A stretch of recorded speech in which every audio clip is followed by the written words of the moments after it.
listening to Not Crazy. Here are your hosts, Gabe and Jackie. Welcome, and you're listening to Not Crazy with Jackie Zimmerman. She is depressed and colostomized. I don't know if I should introduce you yet, because you already got it wrong. I mean, you're not depressed at the moment, but... No, but I also am not colostomized. That's wrong. This is Gabe Howard. He's bipolar. He also has no idea what a colostomy is, and that I don't have one. But you have a J bag. I have a J pouch? What's the difference? Isn't a pouch and a bag like the same thing? No, a J pouch is an internalized thing made out of your small intestine. A ostomy bag is an external device made out of not your intestine. I really think there's a missed opportunity here. They should reverse that. Yeah. They should make the external one out of your intestine. Because think of the discussion that you could have. Like, oh my God, what's that? Oh, it's my small intestines strapped to the side. Well, actually, if you want to get technical, although I feel like it's a bit off topic, however, a stoma is made out of your small intestine and does sit on the outside of your abdomen. So when you do have an ostomy, you do get to see part of your intestine on the outside of your body. You're fun at parties. It's a weird party trick. Yeah. I'm really excited. This is our first episode ever. We're just getting to know each other. This is the first recording, so it's not like we did a whole bunch of practice and then recorded our first one, which now that I think about it, would have been like a really good idea. Probably. Yeah, we could have started off a lot stronger. I feel like we need a Jackie joke in there. I don't have one. Make up a joke! I can't be joking on the spot. I'm not funny on the spot. So you're only funny accidentally? Yes. Yeah. When I first met my husband, I told him that I'm the funniest person he will meet. And he said, oh, tell me a joke. And I said, I don't tell jokes. And he was like, I don't understand. I'm like, I'm just really funny, but I don't tell jokes. So it's like, no pressure. My ex-wife thinks that she's funny because people are constantly laughing at her. But yeah, it's never on purpose. Aww. She is being very serious, and I should point out that I am good friends with my ex-wife. I mean, she was still smart enough to divorce me. This is a mental health podcast, and the reason that we picked the great Jackie Zimmerman to be the co-host of Not Crazy is because you just have such an incredible wealth of physical health knowledge. Yeah. And I have such a wealth of mental health knowledge. And what we found out sort of during our pre-production and getting to know each other and interview stage is that you ignored your mental health because you were so focused on your physical health. Yes. And I ignored my physical health because I was so focused on my mental health. Together, we could have been one whole person. One whole person. Would we have been like short with blue hair or tall with red hair? Like, what would our person have been? We would have been medium with purple hair. I want that so badly. That's some color theory right there. As you know, this is the offshoot of a bipolar, a schizophrenic, and a podcast. That was the start of this whole idea, the idea that people with mental health issues, people living with mental illness, whether it be schizophrenia, bipolar, depression, or just, grief or anxiety or OCD or just shit, I had a bad day and I don't know how to deal with it, needed an outlet. They needed to hear about stuff that was important to them.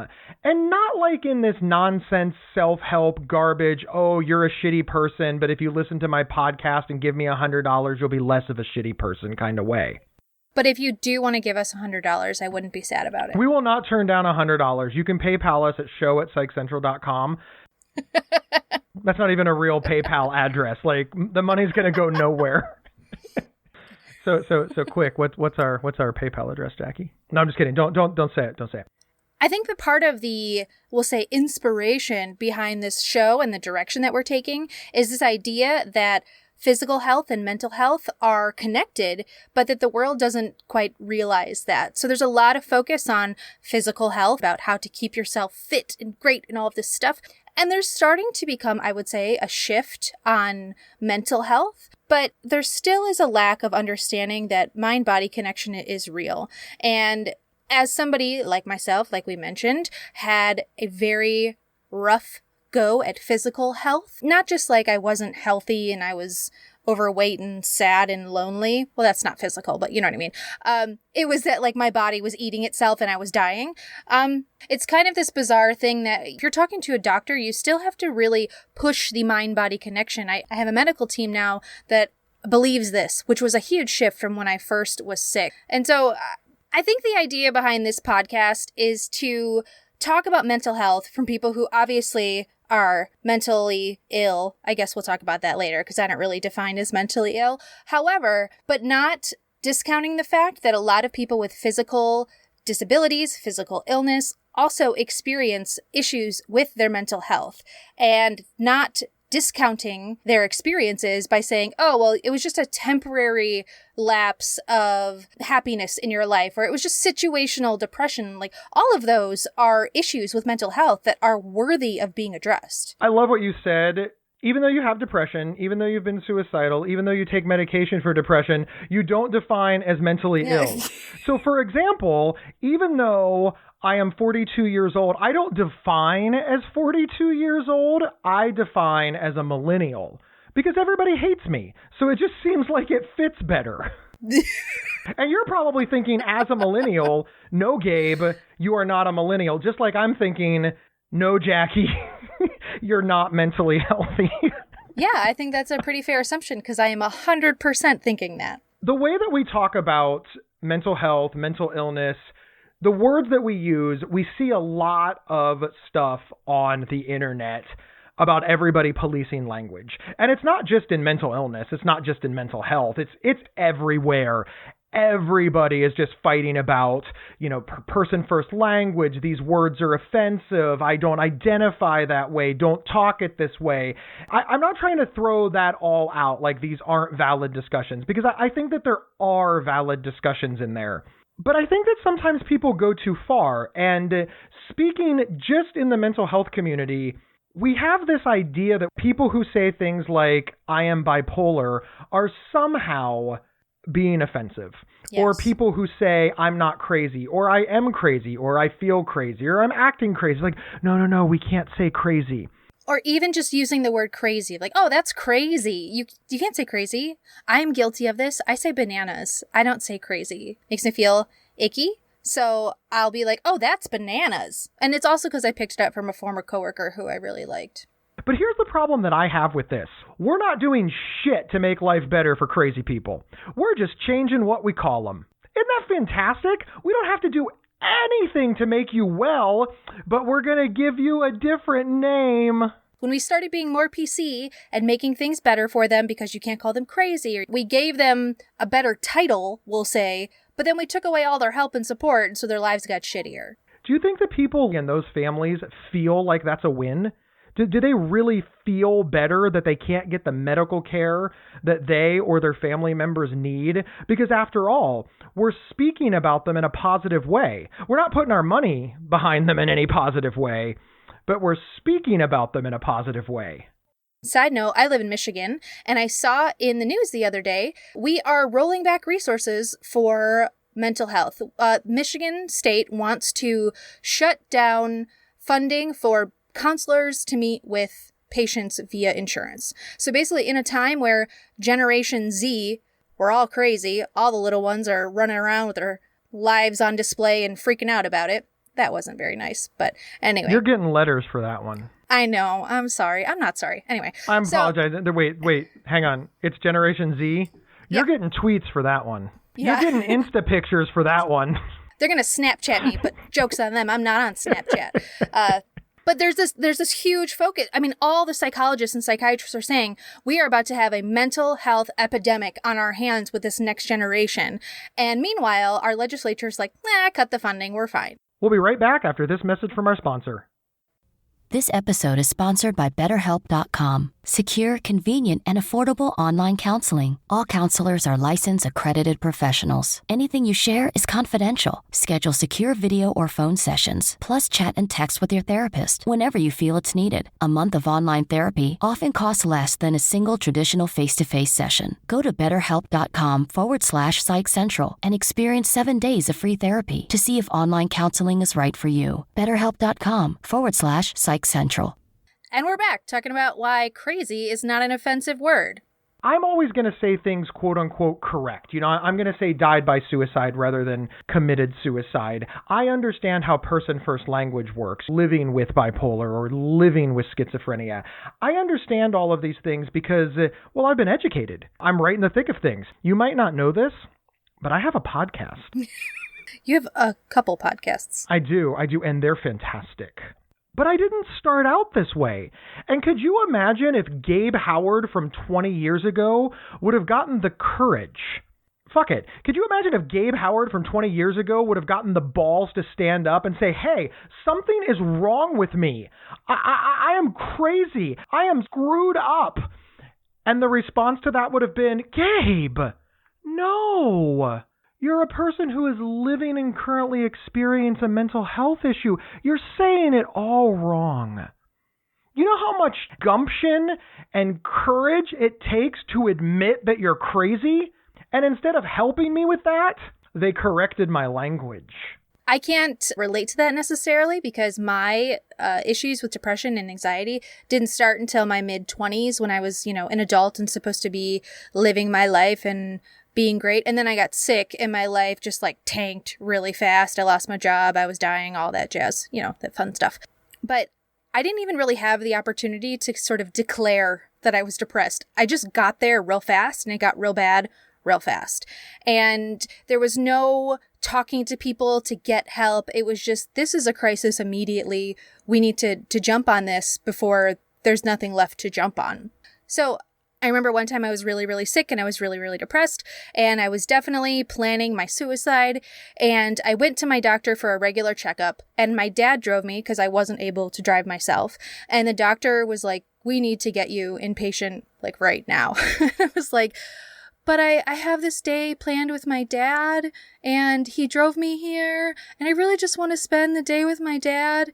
And she basically was like, well, if you're going to stay with your dad, that's fine. And in hindsight, I'm like, was that the right decision? I'm still here, so I guess it worked out fine. But the idea of, I guess that was me asking for help or asking for definition or asking for someone to give me something. And she was like, you're with your dad. It's cool. Mind you, I was 25. It's not like I was 16. But it was weird to me that she was willing to let somebody who just said, I am suicidal and very, very, very depressed because my life is getting worse with my sickness, just go home. She was like, all right, bye. There's so much to discuss in that statement. You actually used the correct words. If you said, I'm suicidal, I'm depressed, and still you got sent home. So imagine what would have happened if you would have walked in and said, I'm crazy and I'm going to kill myself. Yeah. Especially as a woman. Yeah. Listen, women and millennials at that are always labeled dramatic. So if you would have said, I hate my life, I want to kill myself, and I want to die, and they would have been like, oh, God, another woman with blue hair and tattoos screaming that she wants to die. It's unfortunate, but the care that people with mental illness get is just so incredibly dependent on stereotypes. It's so incredibly dependent on the amount of money that we have. I always say that the difference between crazy and eccentric is $1 million. Ooh, good one. But why? You realize that some of these famous artists throughout history that we look at, Andy Warhol is my favorite. This guy was fucking nuts. He literally boxed up his tissues and toilet paper and required them to be warehoused. But he was eccentric. He was unique. Well, and I would also argue in the same category of millionaire, he gave the world art. So they can say, look at his beautiful art. Artists are eccentric versus me or you. I mean, technically I have an art degree, but I don't really do art. So his value was high because he was an artist. So his crazy didn't matter because he was valuable. And when does that shift? When does that shift over? Like, for example, if you start making art tomorrow, Jackie, I'm going to assume that you're not going to become Andy Warhol. No offense, just no offense. None taken. But you are creating art. So does this mean that we're going to allow you to wipe your ass, put it in a box, and store it in your garage, and we'll just call you eccentric?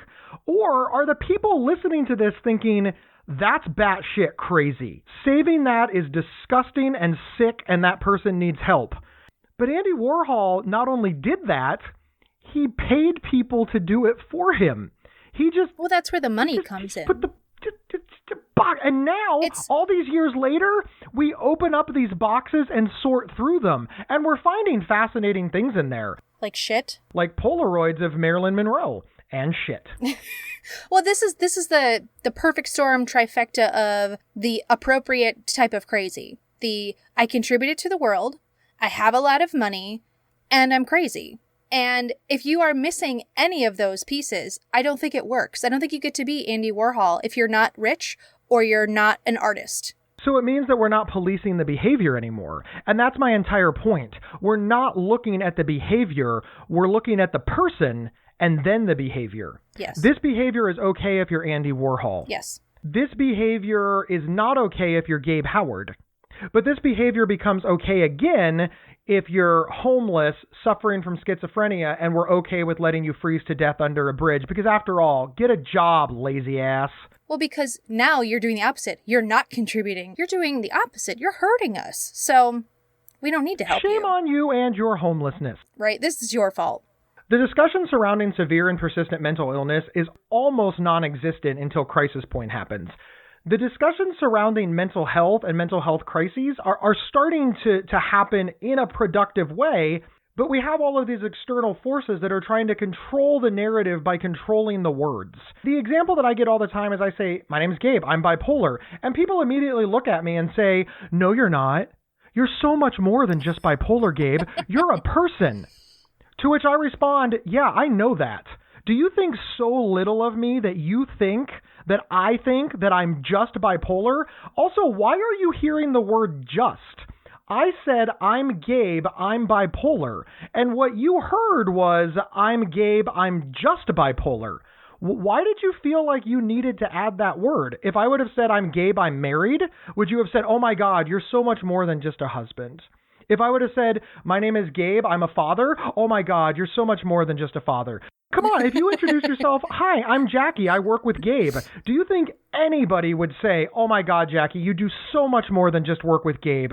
You are much more than that. And if they did say that, would you reply, oh my God, I didn't realize that I had more worth than just my partnership with a bipolar dude I met on the internet. How offensive is that? Isn't that mansplaining? It's like mental illness splaining. It is. And it actually goes across condition areas, whether it's mental illness, physical disability, chronic illness. This kind of thing is rampant everywhere. I've been doing a lot of research in the physical disability space, research meaning I follow a lot of people on Twitter who are talking about this and how people are working really hard to remove the term sort of I am disabled from their vocabulary. And the people, these advocates in the disability space are saying, why? You are disabled. Like that is part of who you are. And by removing it, it's adding the stigma that it's bad to be disabled. So by saying I'm disabled, that means we all think it's bad. So you identify that way. So we think you're bad. So we don't like you because you're disabled. And I think that this goes across the board in mental illness or chronic illness. For example, I have multiple sclerosis. I don't identify as disabled because of that, which is another weird, what I identify as is becoming apparently clear that I don't identify in any of the right ways. But I have multiple sclerosis. I've always said that. The phrase, I have multiple sclerosis, it doesn't have me, drives me fucking insane. I hate that shit. Because the thing is, I do have it. I will always have it. It's not going to go away. Is it all that I am? No. Like you said, it's not. I think the move to do this, the idea was to do the I am not just this. That was the idea behind person first phrasing, was I'm not just this one thing. But by changing it, we are actually removing the power by identifying this way.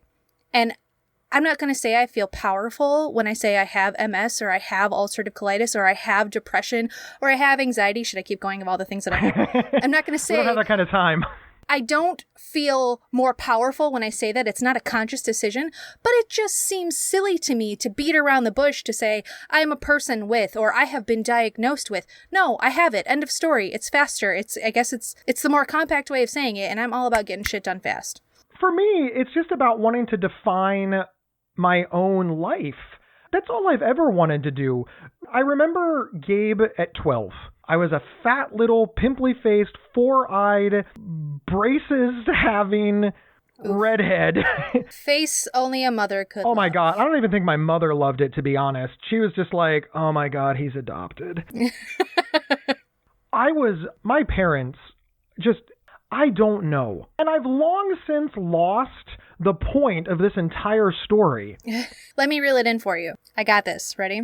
So the experiences of young Gabe led you to this point. You did not have a diagnosis to I guess, attribute some of your behaviors to. Now you do. And the lack of, let's say, attention to that or treatment of that developed some behaviors in you that took you into adulthood and took you into this space where you want to advocate for bipolar, which also puts you in a space to be a well-known advocate for bipolar, which I think means, to some extent, does make bipolar a huge part of who you are and part of your identity. I feel the same way. Like, as an advocate for MS and UC, and I have been in this space for 14 years, when people say, I have MS, it doesn't have me, or, I'm more than just MS. Nope, this is a huge part of me. I make my career on talking about having these things. Like, if I didn't have these things, I wouldn't be here. I wouldn't be talking about it. It's not the only part of my identity, but it is a huge part of who I am. I make money on it. It's a massive part of who I am. I thought you were going to say you make massive money, and I was about to hit you up for a loan. So I'm sorry that... Okay, let me correct that. I do not make massive money on this. I just make some money on this. I'm not trying to get the whole world to use the correct language so that people can get help. I'd much rather focus on what people are actually saying. I read this fascinating article that said that if your child says they have a stomach ache all the time, and by child, 4, 6, 8, but if your child is constantly saying, I have a stomach ache, they might not actually have stomach problems. They might have anxiety. But kids don't have the words for anxiety. They don't have the words for nerves. They don't have the words for panic or paranoia. What they do have are the words to describe stomach ache. I feel that it would be much better to educate the parents and the adults that I have a stomach ache could mean these other things. But person-first language really strikes me as no. We have to teach a 4-year-old to say, Mama, Papa, I'm having a serious anxiety problem or possibly panic or paranoia, and I must see my mental health specialist as quickly as possible. I think that people lie awake at night and think they're going crazy. I think people lie awake at night and cry and wish they were dead. I don't think that people lie awake at night and wonder about the state of their mental health. I don't think that's the way that our brains work. I don't think those are the words in our internal monologue. I don't think that's the way that we talk to our friends and our family when we're desperate and in those vulnerable moments. And if we wipe out all that talk, what's left? These people are not going to be able to get help because we will not recognize their words. Or worse, we'll spend our time correcting them rather than helping them. And on top of even the issue with children, so yes, children do not have these words, but let's be real. People who are not highly educated, affluent, and have money for therapy and doctors may also not have these words. Oh, yeah. So we're not just isolating small ones with tiny vocabularies. We're isolating a large portion of the country we live in who does not have access to care, does not have a great education, does not have higher education, all of these things that give us the verbiage to say what you just said. It's part of why we named the show Not Crazy. It's part of why we did and probably will get more pushback on using the term crazy when talking about people with mental illness. It all comes down to words have weight if we give them weight. So if you're offended by crazy, use a different word. If you're not offended by crazy, more power to you. Here's the thing. I am a 34-year-old suburban, white, straight, hetero woman. I've got privilege coming out of my ears, which in today's day and age means I am offended by everything. I'm offended for you. I'm offended by you. All these people I don't even know. I take offense for them because it's like my duty in the world we live in right now. I am not offended by the word crazy. And I think part of that is because that's the word a lot of people know. It's how they can explain what they're feeling, what they're thinking.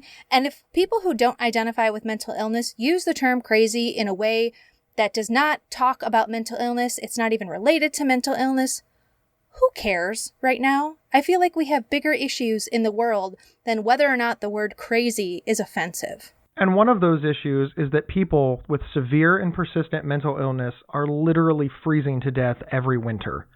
I don't really think they care what you call them as long as they can get access to shelter, food, and medical care. I'd really love to see us put our resources there rather than policing language. Snaps. I agree. But hey, I can't wait for the day that we have so much money that everybody with a mental health issue gets the help that they need, everybody fully understands it, and there's literally nothing left but to argue about language. And that's what the internet was made for. We're just ahead of our time. Jackie, this was fun. Did you have a good time hosting your first episode of Not Crazy? I did. I look forward to talking about crazies, myself included. Maybe by the end of this whole thing, I will identify as mentally ill. I don't know. TBD. We'll see what we can do for you. All right, listen, everybody. This is our first episode of the Not Crazy podcast. We would love it if you would share us on social media. Post a message. If you have any questions you'd like to ask us, you can hit up the same email address. The new website for the show is psychcentral.com/notcrazy. You can find us on every single podcast player. And as we say goodbye to a bipolar, a schizophrenic, and a podcast, you now have a bipolar, a millennial, and a podcast. Frankly, I think we were doing better with the schizophrenic. And we'll see everybody next week. You've been listening to Not Crazy from Psych Central. For free mental health resources and online support groups, visit psychcentral.com. Not Crazy's official website is psychcentral.com/notcrazy. To work with Gabe, go to gabehoward.com. To work with Jackie, go to jackiezimmerman.co. Not Crazy travels well. Have Gabe and Jackie record an episode live at your next event. Email show@psychcentral.com for details. We had a tight, close-knit family, and you know what?